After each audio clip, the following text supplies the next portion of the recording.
Welcome back to Video LP. Rainey Davis was born in Brooklyn, New York, where she attended John Jay High School.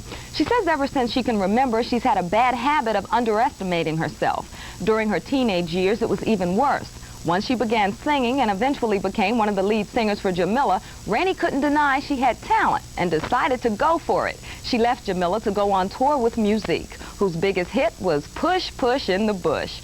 Touring with the group was the best experiences of her life. She had the chance to develop her vocal talents and grew to love singing and being on stage. Rainey became known in the music industry for her backup work and was signed to Columbia Records as a soloist. Her solo debut, Sweetheart, was a major hit and was written by Rainey and her partner, Pete Warner, for Janet Jackson. But since they missed Janet's album deadline, Rainey recorded it herself.